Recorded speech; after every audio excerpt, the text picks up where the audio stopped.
मैंने कुंडी होता हाँ मन इतना तैयार कंदड़ो या 5 लाख है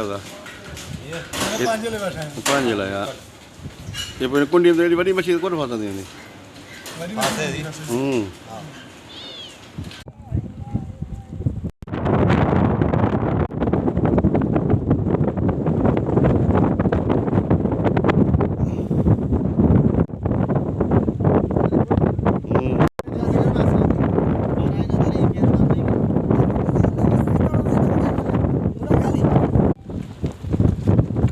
सफाई तो कौन है